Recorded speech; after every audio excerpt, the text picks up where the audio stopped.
नमस्कार दोस्तों, कैसे हो आप सब। उम्मीद करता हूं कि आप सब ठीक होंगे। तो प्यारे दोस्तों, आज की इस वीडियो में हम बात करने वाले हैं प्राचीन भारत के इतिहास के बारे में और इस टॉपिक पर हमारी ये छठी वीडियो है। आज हम 16 महाजनपदों के बारे में विस्तार से जानेंगे। इसके पहले हमने इस टॉपिक पर 5 वीडियो अपलोड कर दी हैं। हमने पहली वीडियो में देखा था प्रागैतिहासिक काल के बारे में। इसके अंतर्गत हमने पुरापाषाण काल, मध्यपाषाण काल और नवपाषाण काल के बारे में पूरी जानकारी आपको दी थी। हमारी दूसरी वीडियो थी आद्यऐतिहासिक काल के बारे में, जिसके अंतर्गत हमने सिंधु घाटी सभ्यता के बारे में विस्तार से जाना था। और हमारी तीसरी वीडियो थी ऐतिहासिक काल के बारे में। इसके अंतर्गत हमने वैदिक सभ्यता यानी कि आर्य सभ्यता के बारे में सारी जानकारी आपको दी थी। और इसके बाद हमारी चौथी वीडियो थी जैन धर्म के बारे में और 5वीं वीडियो थी बौद्ध धर्म के बारे में। और आज हमारी छठी वीडियो है 16 महाजनपदों के बारे में। अगर आपने हमारी ये पहली 5 वीडियो नहीं देखी हैं तो आप हमारे चैनल पर जाकर हमारी प्ले लिस्ट को चेक कर सकते हैं। वहाँ पर आपको ये सभी वीडियो पूरी जानकारी के साथ मिलेंगी। तो चलिए देखते हैं आज की हमारी ये वीडियो। वैदिक काल में हमने जन के बारे में पढ़ा था। देखिए वैदिक काल क्या है। 1500 ईसा पूर्व से लेकर 600 ईसा पूर्व तक का जो कालखंड था उसको हम वैदिक काल या आर्य सभ्यता के नाम से जानते हैं। इसके बारे में भी हम आपको आगे चलकर पूरी जानकारी देंगे। देखिए वैदिक काल को हम आर्य सभ्यता के नाम से भी जानते हैं। और आर्यों की मुख्य सामाजिक इकाई यानी कि वैदिक काल में मुख्य सामाजिक इकाई थी जन, जो एक जनजातीय समूह था। और इस जन का जो प्रमुख होता था उसको कहा जाता था राजन, जिसका मुख्य कार्य अपने लोगों और पशुधन की रक्षा करना था। उत्तर वैदिक काल में शक्तिशाली जन के राजन ने अपने आसपास के जनों पर आक्रमण कर दिया और अपने जन में मिला लिया, जो जनपद कहलाए। देखिए 1500 से लेकर 600 ईसा पूर्व तक का जो काल था उसको हम वैदिक काल या आर्य सभ्यता के नाम से जानते हैं। वैदिक काल को हमने अध्ययन की दृष्टि से 2 भागों में बांटा है। 1500 ईसा पूर्व से लेकर 1000 ईसा पूर्व तक का जो कालखंड था उसको हम कहते हैं ऋग्वेदिक काल। और 1000 ईसा पूर्व से लेकर 600 ईसा पूर्व तक का जो कालखंड था उसको हम कहते हैं उत्तर वैदिक काल। तो हमने बात की उत्तर वैदिक काल की, यानी कि उत्तर वैदिक काल में शक्तिशाली जन के राजन ने अपने आसपास के जनों पर आक्रमण कर दिया और अपने जन में मिला लिया। यानी कि उत्तर वैदिक काल में ये छोटे छोटे जन थे। तो क्या हुआ कि इनमें से जो शक्तिशाली जन था उस जन के राजा ने यानी कि राजन ने अपने आसपास के कमज़ोर जनों को हमला करके अपने आप में मिला लिया और ये अब क्षेत्र फिर बड़ा बन गया जो जनपद कहलाया। ठीक ऐसे ही सभी ने यही करते हुए इनको जनपद में बदल दिया। फिर क्या हुआ कि जब ये जन से जनपद बन गए तो फिर से इनकी सीमाएं आपस में टकराने लगी। तो इसके बाद जनपदों में विस्तार को लेकर संघर्ष हुए। जैसे शक्तिशाली जन के राजन ने अपने आसपास के कमज़ोर जनों को आक्रमण करके अपने जन में मिलाया था, ठीक वैसे ही शक्तिशाली जनपद के शासक ने अपने आसपास के कमज़ोर जनपदों पर आक्रमण करके उनको जनपद में मिला लिया, जिनका क्षेत्र और बड़ा हो गया। तो फिर ये महाजनपद कहलाए। यानी कि महाजनपदों की संख्या हमारे देश में 16 थी, जिनको 16 महाजनपद भी कहा जाता है।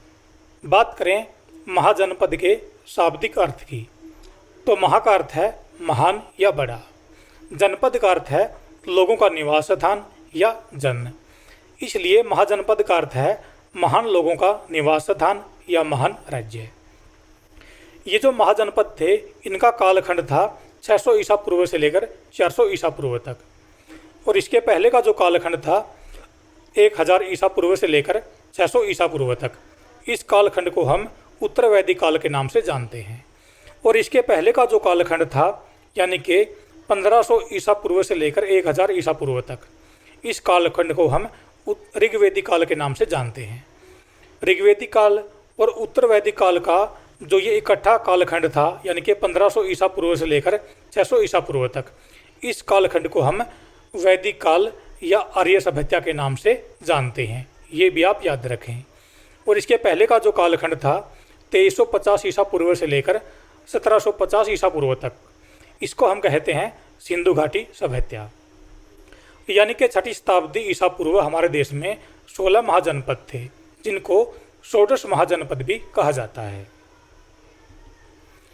अगर हम वर्तमान के हिसाब से बात करें तो उस वक्त यानी कि 6ठी शताब्दी ईसा पूर्व हमारे देश में सबसे ज़्यादा महाजनपद थे उत्तर प्रदेश में, जहाँ इनकी संख्या थी 8, और बिहार में थे 3, जिनके नाम थे मगध, अंग और वज्जी। और दक्षिण भारत में एकमात्र महाजनपद था जिसका नाम था असमक। और ये प्रश्न परीक्षा में कई बार पूछा जाता है कि दक्षिण भारत का एकमात्र महाजनपद कौन सा था, तो वो था असमक। और हमारे देश के बाहर भी 2 महाजनपद मौजूद थे, जिनके नाम थे काम्बोज और गंधार। इनको आप यहाँ पर मैप में देख सकते हैं, जो हमारे देश से बाहर थे। अब बात आती है कि 6ठी शताब्दी ईसा पूर्व हमारे देश में 16 महाजनपद थे। इनकी जानकारी हमें कहाँ से मिली? देखिए, महाजनपदों की जानकारी हमें जैन धर्म के और बौद्ध धर्म के ग्रंथों से मिलती है। जैन धर्म का ग्रंथ है भगवती सूत्र। इसमें दर्शन, नैतिकता और 16 महाजनपदों का उल्लेख मिलता है। इसके बाद है बौद्ध धर्म का ग्रंथ, जिसका नाम है अंगुत्तर निकाय। यह सुत्त पिटक के 5 निकायों में से चौथा निकाय है। यह बुद्ध के उपदेशों और उनके शिष्यों के संवादों का संग्रह है, जिसमें हमें हमारे देश में 6ठी शताब्दी ईसा पूर्व 16 महाजनपदों का उल्लेख मिलता है। बात आई यहाँ पर अंगुत्तर निकाय की, तो आपको पता होगा कि बौद्ध धर्म का मुख्य ग्रंथ है त्रिपिटक। क्या नाम है? त्रिपिटक। और त्रिपिटक को 3 भागों में बांटा गया है, सुत्त पिटक, विनय पिटक और अधिधम्म पिटक। उसी में से सुत्त पिटक के 5 निकायों में से ये चौथा निकाय है, जिसका नाम है अंगुत्तर निकाय। अब बात करते हैं महाजनपदों के बारे में, और सबसे पहले बात करेंगे मगध महाजनपद के बारे में। देखिए, मगध महाजनपद की 3 कैपिटल थी, राजगृह, वैशाली और पाटलिपुत्र। इसकी प्रारंभिक कैपिटल थी राजगृह, जिसको वर्तमान में हम राजगिर के नाम से जानते हैं, जो चारों तरफ से पर्वतों से घिरी हुई थी, और इसी कारण इसको गिरिवर्ज के नाम से भी जाना जाता था। इसके बाद बात करते हैं वैशाली की। शिशुनाग ने वैशाली को अपनी दूसरी कैपिटल बनाया था, और बाद में इसे अपनी मुख्य कैपिटल बना लिया था। और अजातशत्रु के पुत्र उदयन ने सबसे पहले पाटलिपुत्र को मगध की कैपिटल बनाया था। अजातशत्रु हर्यक वंश का शासक था। इसके बाद में चंद्रगुप्त मौर्य और समुद्रगुप्त ने भी पाटलिपुत्र को अपने कैपिटल बनाया था। पाटलिपुत्र को लेकर भगवान बुद्ध ने भविष्यवाणी की थी कि नगर का भविष्य उज्जवल होगा, मगर बाढ़, आग या आपसी संघर्ष के कारण ये बर्बाद हो जाएगा। लेकिन अब तक पटना एक आबाद क्षेत्र है, यानी कि भगवान बुद्ध ने जो बात कही थी वो बात आज तक साबित नहीं हुई है। इसके बाद हम बात करते हैं अंग महाजनपद की। इसकी कैपिटल का नाम था चंपा। अगर बात करें वर्तमान भौगोलिक स्थिति की, तो अंग महाजनपद बिहार के भागलपुर और मुंगेर जिलों के आसपास स्थित था। अंग को मगध के पड़ोसी महाजनपद के रूप में भी जाना जाता है, और दोनों के बीच काफ़ी संघर्ष भी हुए, और मगध के बिंबिसार ने अंग को अपने साम्राज्य में शामिल कर लिया था। आपको याद होगा कि महाभारत में कर्ण को दुर्योधन द्वारा अंग देश का राजा नियुक्त किया गया था। इसके बाद बात करते हैं कौशल महाजनपद की। इसकी कैपिटल थी साकेत, जिसको वर्तमान में हम अयोध्या के नाम से जानते हैं। और मैं आपको बता दूं कि साकेत को अयोध्या नाम पुष्यमित्र शुंग ने दिया था। ये प्रश्न भी आपके लिए इम्पोर्टेंट है। अगर बात करें कौशल महाजनपद की वर्तमान भौगोलिक स्थिति की, तो ये उत्तर प्रदेश राज्य में अवध क्षेत्र में स्थित था। कौशल महाजनपद को 2 भागों में बांटा गया था, उत्तरी कौशल और दक्षिणी कौशल। उत्तरी कौशल की कैपिटल थी श्रावस्ती, और दक्षिण कौशल की कैपिटल थी कुशावती। आपको याद होगा कि महात्मा बुद्ध ने सबसे ज़्यादा उपदेश श्रावस्ती में दिए थे, जो उत्तर प्रदेश में है। कौशल नरेश प्रसेनजित थे, जो बुद्ध के समकालीन थे। वह बुद्ध के एक प्रमुख अनुयायी भी थे। बिंबिसार ने अपने साम्राज्य का विस्तार वैवाहिक संबंधों के माध्यम से किया था। जैसे कौशल महाजनपद के राजा प्रसेनजित की बहन कौशल देवी से विवाह किया और दहेज के रूप में पवित्र शहर काशी प्राप्त कर लिया था। और इसके बदले बिंबिसार ने अपनी बहन का विवाह प्रसेनजित के साथ कर दिया था। और मैं आपको बता दूं, इसी कौशल देवी के गर्भ से अजातशत्रु का जन्म हुआ था, जिसने आगे चलकर अपने पिता बिंबिसार की हत्या करके गद्दी पर कब्जा कर लिया था। अब देखते हैं काशी महाजनपद के बारे में। अगर बात करें इसकी कैपिटल की, तो इसकी कैपिटल थी वाराणसी। और काशी महाजनपद की अगर हम वर्तमान भौगोलिक स्थिति देखें तो ये काशी उत्तर प्रदेश में गंगा नदी के पश्चिमी तट पर स्थित था। और ब्रिटिश राज के समय बनारस एक रियासत थी जिसकी कैपिटल थी वाराणसी। विश्व प्रसिद्ध श्री काशी विश्वनाथ मंदिर जो भगवान शिव को समर्पित है यहीं पर स्थित है। काशी विश्वनाथ मंदिर में स्थापित प्रसिद्ध शिवलिंग का नाम विश्वनाथ ज्योतिर्लिंग है और इसे विश्व विश्वेश्वर के नाम से भी जाना जाता है, जो 12 ज्योतिर्लिंगों में से एक है। अब देखते हैं अवंती महाजनपद के बारे में। इसकी 2 कैपिटल हुई, एक उज्जैन और एक महिष्मती। अगर बात करें इसकी वर्तमान भौगोलिक स्थिति की, तो ये मध्य प्रदेश के मालवा क्षेत्र में स्थित था और अवंती को भी 2 भागों में बांट रखा था, एक उत्तरी अवंती और एक दक्षिणी अवंती। उत्तरी अवंती की कैपिटल थी उज्जैन और दक्षिणी अवंती की कैपिटल थी महिष्मती। उत्तरी और दक्षिणी अवंती के बीच वेत्रवती नदी बहती थी। इस नदी का क्या नाम था जो इन दोनों के बीच में बहती थी, तो उसका नाम था वेत्रवती नदी। अब बात करते हैं कुरु महाजनपद की। इसकी कैपिटल थी हस्तिनापुर और इंद्रप्रस्थ। अगर बात करें इसकी वर्तमान भौगोलिक स्थिति की, तो ये वर्तमान दिल्ली, हरियाणा, पंजाब और उत्तर प्रदेश के कुछ हिस्सों में फैला हुआ था। इसके बाद आता है पांचाल महाजनपद। इसकी भी 2 कैपिटल थी, अहिछतर और काम्पिल्य। इसको भी 2 भागों में बांट रखा था, उत्तरी पांचाल और दक्षिणी पांचाल। उत्तरी पांचाल की कैपिटल थी अहिछतर और दक्षिणी पांचाल की कैपिटल थी काम्पिल्य। अगर बात करें इसकी वर्तमान भौगोलिक स्थिति की, तो ये गंगा और यमुना के बीच में फैला हुआ था जो उत्तर प्रदेश में था। अब बात करते हैं मल्ल महाजनपद की।